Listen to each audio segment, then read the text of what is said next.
قد افلح من تزکا وذکر اسم ربہ فصلی بل تؤثرون الحیاۃ الدنیا والآخرۃ خیر وابقی. دنیا کے سارے غم اور پریشانیاں یہی رہ جائیں گے. اصل فکر بس آخرت کی لگا لے. ایک فکر ہر فکر سے بے نیاز کر دے گی، ہر فکر کو کاٹ دے گی، اور وہ فکر آخرت ہے. تقوی میں، اللہ کے ڈر میں دنیا اور آخرت کی ساری مشکلات کا حل ہے. اللہ کا وعدہ ہے، اللہ نے اہل کتاب سے وعدہ کیا تھا کہ اگر وہ اپنی کتاب کو قائم کرتے، اس پر عمل کرتے تو لَأَكَلُوا مِن فَوْقِهِمْ وَمِن تَحْتِ أَرْجُلِهِمْ. آسمان سے بھی رزق برستا، پاؤں کے نیچے سے بھی نکلتا. رزق کی تنگی فراوانی یہ سب بھی اللہ کے ڈر کے ساتھ. اللہ سے ڈرنے والے بن جائیں، گناہوں سے بچیں، ساری مشکلات آسان ہو جائیں گی. لیکن یہ نقطہ ہمیں سمجھ میں نہیں آتا. انسان کے رزق میں رکاوٹ اس کے اپنے گناہوں کی وجہ سے ہوتی، انسان پہ حالات کی تنگی اس کے اپنے گناہوں کی وجہ سے ہوتی ہے. تو ہم سب کو نحوستیں باہر سے نہیں اندر سے دیکھنی چاہیے. سب سے بڑی نحوست گناہوں کی نحوست ہے، اللہ کی نافرمانی کی نحوست ہے. جس جگہ پر نماز نہ پڑھی جائے وہ جگہ منحوس ہو جاتی. تو یہ دیکھیں کہ کہاں گناہ ہو رہے ہیں. اگر ہمارے گھروں میں ہر وقت میوزک بج رہا ہے، اور رحمت کے فرشتے کہاں سے آئیں گے؟ ہر طرف تصویریں لٹک رہی، رحمت کے فرشتے کہاں سے آئیں گے؟ خیر و بھلائی کہاں سے ہوگی؟ اگر رشوت کا مال آ رہا ہے، سود کا مال آ رہا ہے، حرام مال آ رہا ہے، کسی یتیم کی غصب کی زمین پہ گھر بنا کے رہ رہے ہیں، رحمتیں کہاں سے برسیں گی؟ نحوست تو یہ ہے، ان خرابیوں کی نحوست ہے، ان حرام کاریوں کی نحوست ہے جس کو ہم نہیں سمجھ پاتے، اور ہم بلیم کرتے ہیں دوسروں کو. اس نے نظر لگا دی، اس کا قدم ایسا پڑ گیا، فلاں کی وجہ سے مصیبت آ گئی. مصیبتیں اندر سے اٹھتی ہیں، ان کی فکر کرنے کی ضرورت ہے. ہر گندگی کو اپنے اندر سے نکالنے کی ضرورت ہے، چاہے وہ شرک کی گندگی ہو، جو قرآن مجید میں آتا ہے نا فَاجْتَنِبُوا الرِّجْسَ مِنَ الْأَوْثَانِ، بتوں کی گندگی سے بچو. اگر گھر میں بت رکھے ہوئے ہم نے تو نحوست تو آئے گی، رحمت کہاں سے آئے گی؟ تو عربوں کے ہاں عموماً جب فال لیتے تھے تو پرندوں سے لیتے تھے. تو ایسا شخص جو برا شگون لے، اس کے بارے میں آپ نے فرمایا من ردتہ الطیرۃ من حاجۃ فقد اشرک. قالوا یا رسول اللہ ما کفارۃ ذلک؟ قال ان یقول احدهم اللهم لا طیر الا طیرک ولا خیر الا خیرک ولا الہ غیرک. جو شخص کسی سے بدفعلی پکڑ کر اپنے مقصد سے لوٹ آیا، اس نے شرک کیا.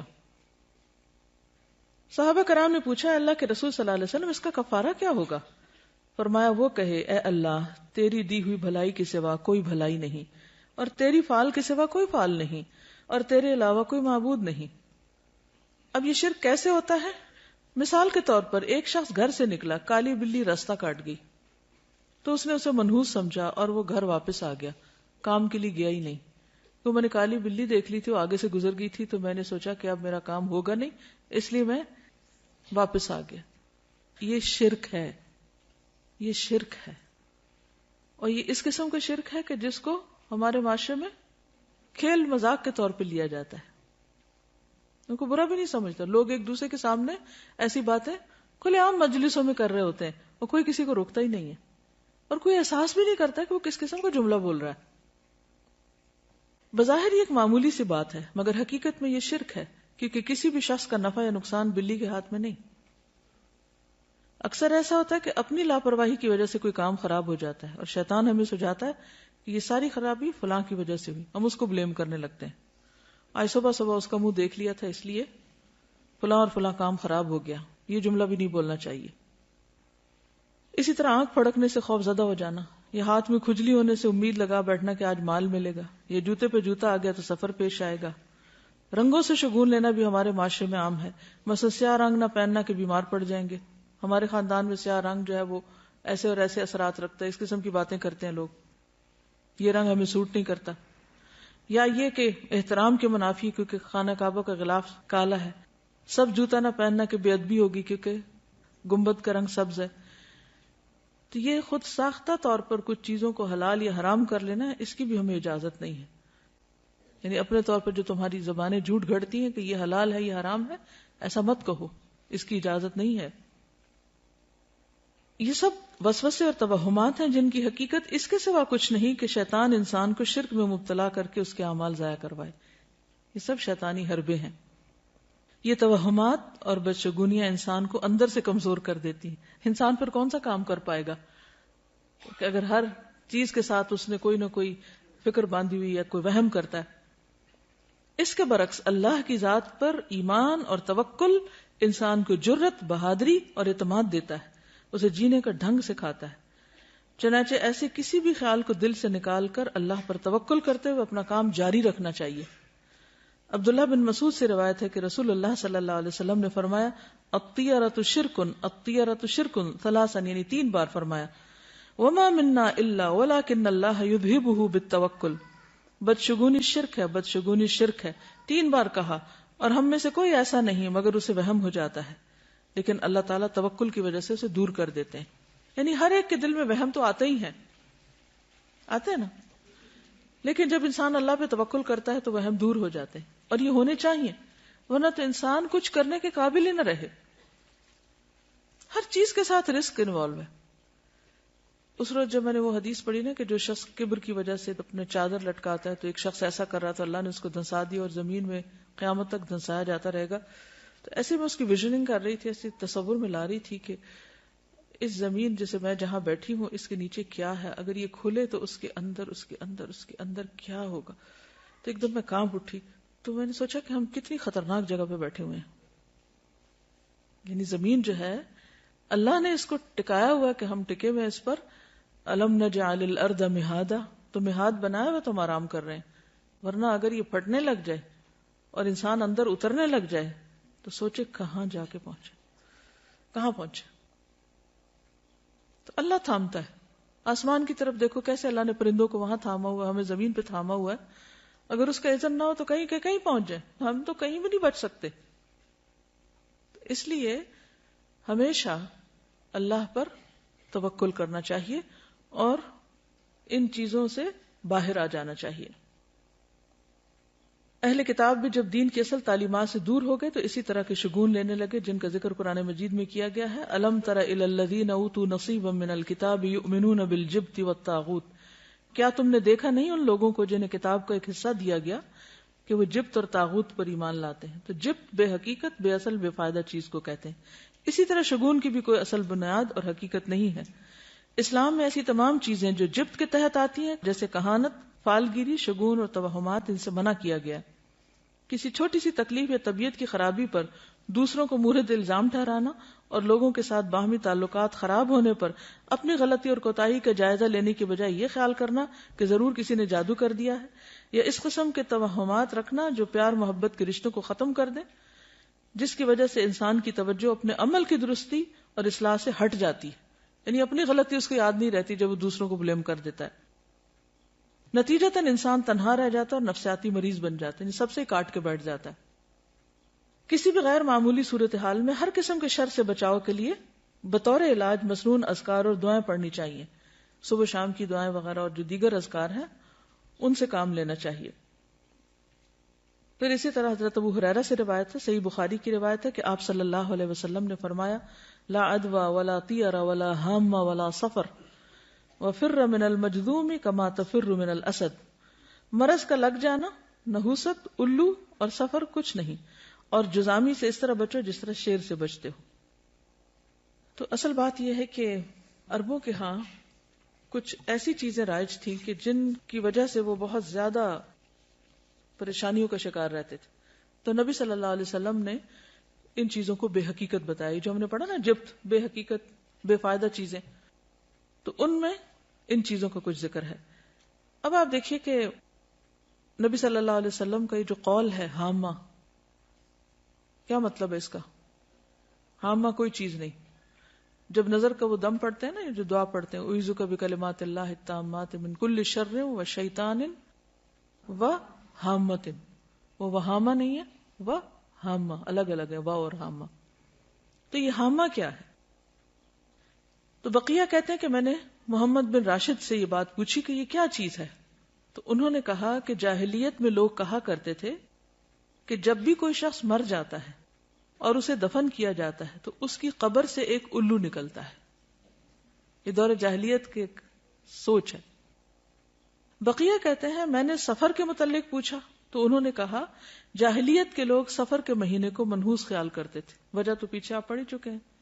اس میں جنگ و جدل بہت ہوتی, قتل و غارت ہوتی, گھر خالی ہو جاتے, تو ان سب چیزوں کو منحوس قرار دیتے.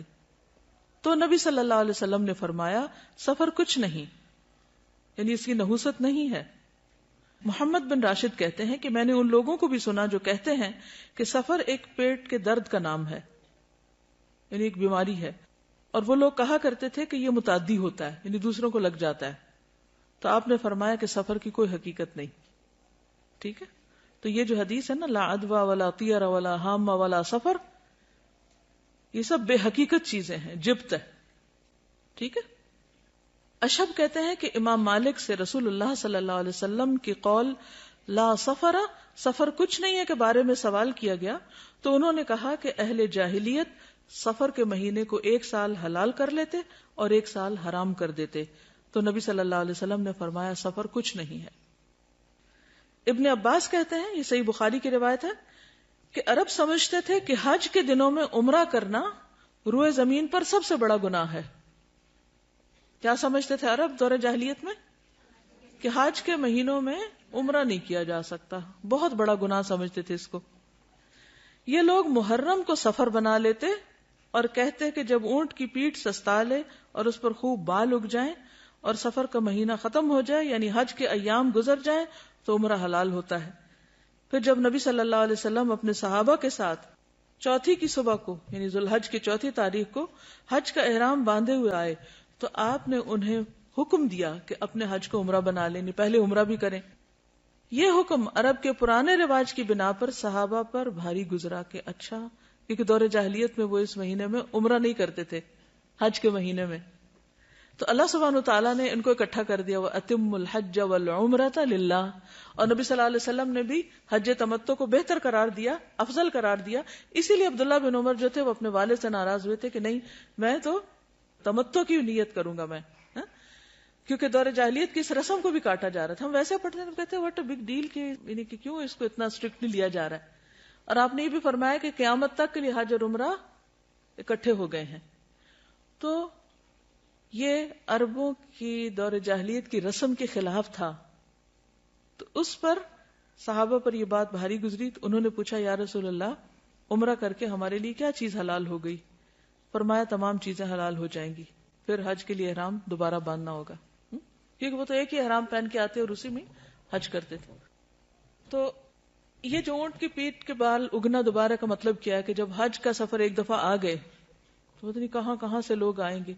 الا کل دامر یاتین من کل فج عمیق. تو اتنا سفر کرتے تھے کہ اونٹوں کی پیٹوں کے بال جو تھے وہ بےچارے گھس گھس کے بالکل ننگی ہو جاتی تھی. پھر وہ لا کے چھوڑ دیتے, وہ مہینہ حج کے مناسک وغیرہ ادا ہو رہے ہیں, لیکن عمرہ نہیں کرتے تھے. اتنے میں دوبارہ بال آ جاتے تھے, یعنی کہ واپسی کی تیاری شروع ہو گئی. تو کبھی وہ محرم کو سفر بنا لیتے کہ یہ تو حج کا مہینہ نہیں ہے اس لیے اس میں ہم عمرہ کر لیتے ہیں, اور پھر جو اصل سفر ہوتا اس کو محرم قرار دے دیتے. اس کو قرآن مجید میں کیا کہا گیا؟ سورۃ التوبہ آیت 37, انما النسیء زیادۃ فی الکفر. نسی کیا ہوتا تھا؟ مہینوں کا عدل بدل.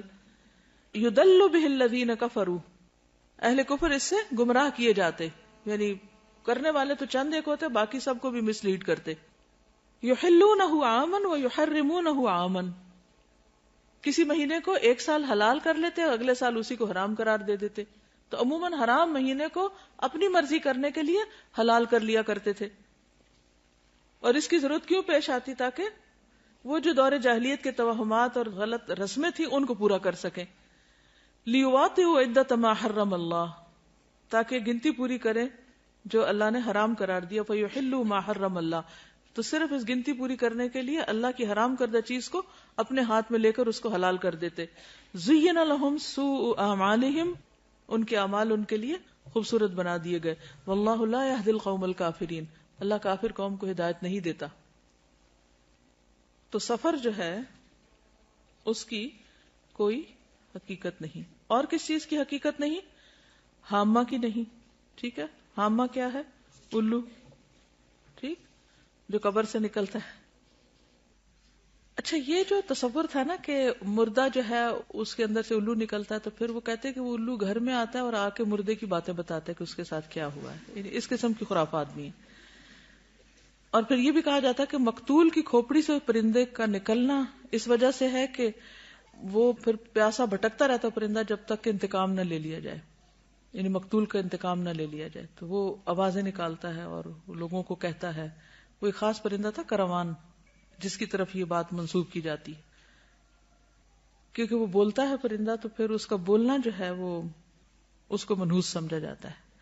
اور الو کے بولنے کو بھی، کہ جہاں جس گھر میں الو بولے گا وہاں سے کوئی بندہ مر جائے گا یا کوئی جانور مر جائے گا، یہ بھی ان کا خیال تھا. جس طرح ہمارے ہاں بلیوں سے شگون لیتے ہیں جب وہ روتی ہیں. کبھی روتی بلی کو سنا؟ اس وقت کیا خیال آتا ہے؟ خوف آتا ہے نا. اچھا، کیا خوف آتا ہے؟ کہ کوئی مصیبت آنے لگی ہے. نہیں، کوئی مصیبت نہیں آتی اس سے. ٹھیک ہے، اس وقت اپنے دل کو مضبوط کیا کریں. اب یقین کیجئے کہ اگر صحیح دین پر آپ عمل کریں گے نا تو آپ کے اندر سے خوف نکل جائے گا. آپ اس وقت یہ سوچا کریں کہ اللہ کے اذن کے بغیر کوئی نقصان ہو ہی نہیں سکتا. بلی بیچاری کو کیا خبر کہ اس نے کس چیز پہ رونا ہے؟ اس کو کہاں سے خبر ہوگی کہ آنے والی کو مصیبت؟ وہ بیچاری اپنی تکلیف سے روتی ہے اور ہم اس سے اپنی تکلیف کی طرف لے جاتے ہیں، کیونکہ ہم ہر چیز کو پرسنل لے لیتے ہیں نا. کوئی کسی کی بات کرو تو ہم اس کو اپنے اوپر لے جاتے ہیں. اس کی تکلیف دور کرو، وہ بیچاری اپنے رونے میں رو رہی ہے اور ہمیں اپنا رونا پڑ گیا. اس کے علاوہ اور کس چیز کی حقیقت نہیں؟ یہ جو پرندوں وغیرہ سے بھی بدشگونی لیتے ہیں، ہاروسکوپ سے لیتے ہیں. وہ لکھا ہوتا ہے نا ہفتہ کیسا گزرے گا، تو اس میں لکھا ہوتا ہے بدھ کے دن آپ سفر نہ کیجئے کیونکہ حادثے کا امکان ہے. اب لوگ اگر اس کو سامنے رکھ کے اسکول سے چھٹی کر لیتے ہیں، تو اب آپ دیکھیے کہ دنیا کا تو سارا کام ہی ٹھپ ہو کے رہ جائے اگر انسان ان خرافات کے پیچھے چل پڑے. کس قدر نقصان دہ ہے. تو ایسا سوچنا اور ہاروسکوپ پر یقین رکھنا یہ کفر ہے، شرک ہے. اور کس قدر افسوس کی بات ہے کہ کھلے عام بعض اوقات ان چیزوں کو پروموٹ کیا جا رہا ہوتا ہے اور لوگوں میں کوئی حلال حرام کی پھر تمیز ہی نہیں رہی، جائز ناجائز کی تمیز نہیں. اور اس طرح شیطان ہمارا ایمان اچک کے لے جاتا ہے. اور اگر شرک ہو جائے، ایمان میں خرابی آ جائے، تو آپ سوچئے کہ پھر تو نمازیں بھی گئی، حج بھی گئے، عمرے بھی گئے، صدقہ خیرات، ہر چیز ضائع ہو گئی. کس قدر خسارے کا سودا ہے. شیطان بڑا چالاک دشمن ہے. وہ وہاں جا کے حملہ کرتا ہے کہ جڑ کاٹ دیتا ہے، باقی آپ جتنی مرضی تھکتے رہیں، تھکیں دن رات، قبول تو ہونا نہیں. وہ تو سب ضائع ہو جائے گا شرک کے ساتھ. تو اس لیے ان چیزوں کے بارے میں معاشرے میں جو غلط فہمیاں پائی جاتی ہیں، یا لوگ صرف فن کے طور پر یا کھیل کود کے طور پر ان چیزوں کو اپنائے ہوئے ہیں. کچھ لوگ کہتے ہیں نا we are not serious, we just enjoy reading, کہ ہم بس خوش ہو رہے ہیں پڑھ کے، لیکن اندر اندر سے مان بھی رہے ہوتے ہیں. ایک ہلکی سی وہ اندر ہوتی ہے ڈر کی سی کیفیت. کچھ لوگ تو شادی کے پلان نہیں بناتے جب تک، اب تو خیر ساتھ ویدر بھی دیکھتے ہیں، لیکن چلے ویدر فور کاسٹ تو ایک مشینی عمل ہے، وہ یہ نہیں سمجھتا کوئی کہ غیب کا علم ہے. لیکن ان چیزوں پر تو پھر ایک طرح سے غیب پر ایمان لانے والی بات ہے. انہی شیطان نے اگر اس کو یہ کہا کہ شرک نہ بھی ہم بولیں، لیکن ہم اس کو صرف ایک فن یا ایک جسٹ فار انجوائمنٹ کے طور پہ بھی لیتے ہیں، تو ہم اس کو انڈائریکٹلی پروموٹ ہی کر رہے ہوتے ہیں اور لوگ پھر اس کو چھوڑ نہیں پاتے. تو اس لیے بہت ضروری ہے کہ ایسی ساری کتابوں کو گھر سے نکال کے جلا دیا جائے، پھینک دیا جائے، کوئی اور بھی نہ پڑھے. موبائل فون پہ آتا ہے، استغفر اللہ. یعنی کہیں نہ کہیں سے کوئی نہ کوئی جو جدید ذرائع کمیونیکیشن ہے ان کے ذریعے بھی لوگوں کو انوالو کر لیا گیا. تو آپ دیکھیں نا کہ کس قدر خرابی ہے، کہ بچنا کس طرح مشکل ہو گیا. آپ صلی اللہ علیہ وسلم فرمایا تھے کہ میری امت میں شرک کس طرح داخل ہو جائے گا، جیسے سیاہ رات میں سیاہ پتھر پر سیاہ چونٹی، کہ نظر بھی نہ آئے، پتہ بھی نہ چلے. دیکھیں اس قسم کی جو بھی چیزیں ہوتی ہیں نا، اس میں اگر آپ یہ کہیں کہ ہم پورا یقین نہیں رکھتے تو اس کی وجہ سے شک میں مبتلا ہونا بھی غلط ہے. تو شک والی چیز کو بھی چھوڑ دینا چاہیے. پھر اسی طرح بیماروں سے نفرت کرنا اور یہ سوچنا کہ یہ ضرور بیماری مجھے اس سے لگ گئی ہے یا لگے گی، یہ وہم بھی نہیں کرنا چاہیے. کیونکہ آپ دیکھیے کہ جب ایک وائرس پھیلتا تو ہر ایک کو تو نہیں لگتا نا. اگر صرف وائرس ہی لگنا ہے تو پھر تو کوئی نہ بچے، لیکن پھر بھی کچھ لوگ بچ جاتے ہیں. اس کا مطلب ہے کہ اصل چیز وائرس نہیں ہے، اللہ کا اذن ہے. اگر اللہ کا اذن ہوگا تو بیماری لگ جائے گی، ورنہ نہیں. تو اس میں بھی انسان کو ڈرنا نہیں چاہیے. اپنے اندر وہ اگر کیفیت شیطان ڈالے بھی دل میں کہا ہے اس سے تمہیں لگ جائے گا، تو اس پہ کنٹرول کرنا چاہیے، احتیاط کرنی چاہیے. کیونکہ حدیث کے آخر میں ہے نا وَفِرَّ مِنَ الْمَجْذُومِ كَمَا تَفِرُّ مِنَ الْأَسَدِ، اور جزامی سے اس طرح بچو جیسے شیر سے بچتے. نہیں جان بوجھ کے آپ وہاں ہاتھ نہیں ڈالیں، لیکن اگر کسی کو لگ جائے تو یہ نہ سمجھے کہ اس چیز کے اندر یہ طاقت تھی تو اس سے مجھے لگ گئی ہے. یعنی آبویسلی کوئی ریزن یا سبب تو ہوتا ہے، لیکن سوچنے کی بات اور نقطہ یہ ہے کوئی چیز آپ کو نقصان نہیں دے سکتی جب تک کہ اللہ کا اذن نہ ہو. اب آپ دیکھیے ان دو کیفیات میں فرق ہے.